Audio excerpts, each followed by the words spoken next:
Well, to discuss this, I'm joined from Washington, D.C. by Monovithya Kem. She's the daughter of jailed opposition leader Kem Sokha and a spokeswoman for the Cambodia National Rescue Party. And in Bangkok, Phil Robertson. He's the Deputy Director of the Asia Division at Human Rights Watch. Thanks both of you for joining us. Monovithya Kem, if I can begin with you, why do you think they jailed your father, Kem Sokha?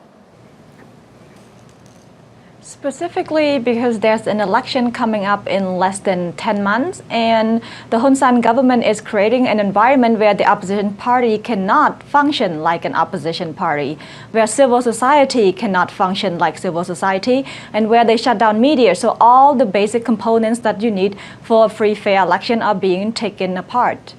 They claim that your father has been conspiring with the US to instigate a color revolution in Cambodia. They've used the word treason. Is there any possibility that there might have been some sort of coordination with people in the United States, which they then used and maybe exaggerated in order to come up with this word treason? I think it's beyond exaggeration. It's completely baseless. Whatever so-called evidence that they have, it's purely just a public video, a public speech that we ourselves have been posted online for several years ago, and suddenly a month ago they decided to use that as evidence. And I think everyone, including inside Cambodia and outside of Cambodia, can see clearly that there's absolutely no case, and this is purely politically motivated in order for Hun Sen government to silence, to jail his only opponent inside the country right now ahead of election. Monovithya Kem, the US State Department has spoken out in support of your imprisoned father. They've said he's got a long, distinguished and internationally recognized commitment to human rights and peaceful democracy. Now, they haven't sort of criticized the Cambodian government outright, but they've showed their support for your father. Is that enough for you right now?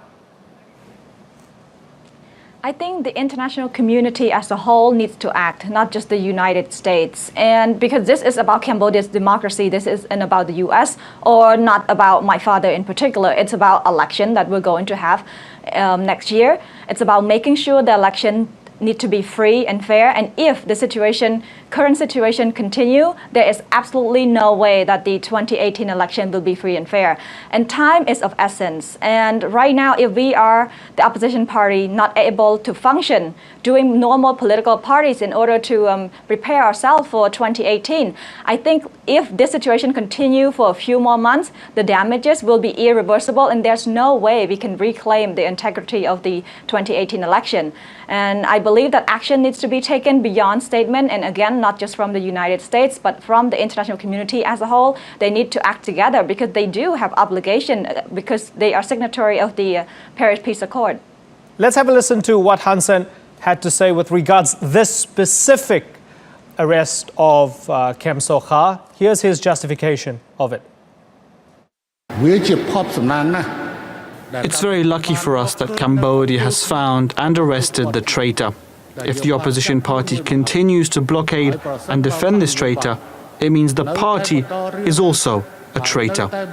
So there is no time to let this party operate in Cambodia's democratic process anymore.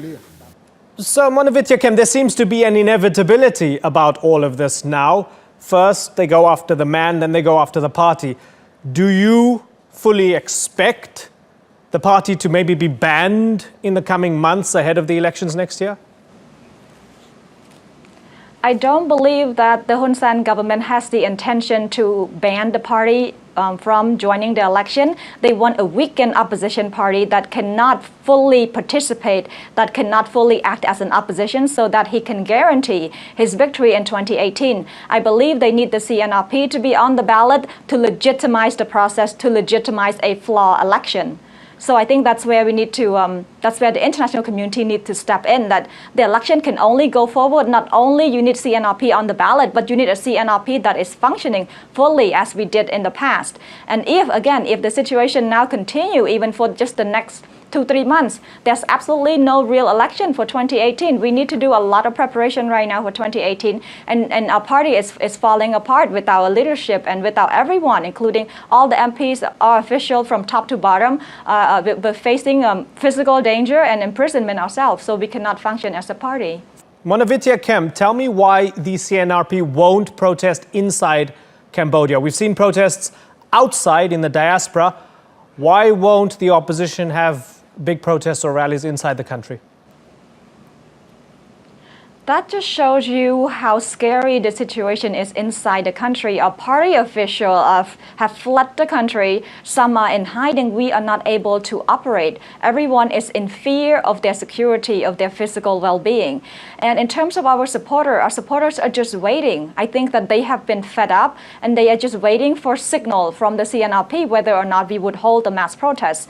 But we are, as a party, we have to be responsible. And as the situation now, we don't believe that a protest would be a viable option right now, but that is not something off the table yet.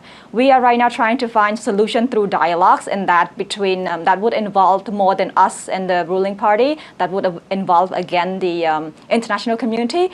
If that doesn't go anywhere, I believe that protest is still on the table. But again, we take things step by step, and protest would be our last resort. But at the end of the day, I don't believe that the Cambodian people ourselves would let the country go into completely back to 1980 with one party ruling in effect, and that's where it's going right now. So the international community needs to step up right now to prevent any instability that could result from this crackdown in the last month. Would there be a possibility, Monovithya Kem, that you would boycott the election because you don't feel it's a fair playing field? We don't have intention to boycott the election now. We have the intention to make the election free and fair so we can participate in it, because we believe that's the only way to go forward is making change through election.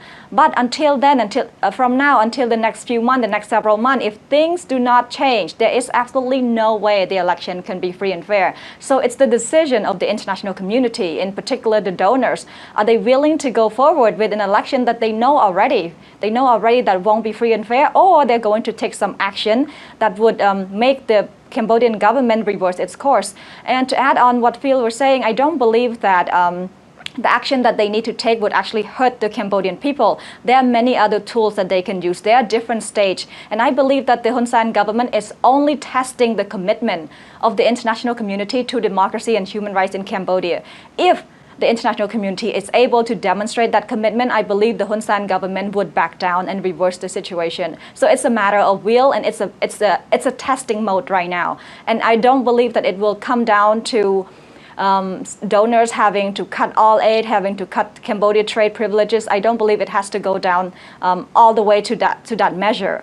Just to the international community just need to communicate clearly their strong commitment, and then I believe the Hun Sen government would back down, because this regime cannot survive without the aid and the trade privileges that given by the EU as well as the United States. Monovithya Kem, are you hopeful that your father will be released anytime soon? I believe that he needs to be released before election in order for election to even take place, but I think timing is important. He needs to be released soon enough, and I would say immediately. Otherwise, the damages to the electoral process cannot be reversed. And I believe that the Cambodian people have the will to go forward if the international community does not act. Again, we are waiting for a solution through dialogues. We are waiting for a solution through other stakeholders. But at the end of the day, we are not going to let our country to go back to the 80s. So I believe that he will be free soon, one way or the other. Monovithya Kem, when do you think all of this began? Has it been a long time coming? I mean, after reading a bunch of articles about this, it seems as if 2013 was this pivotal moment. Was that when it all began?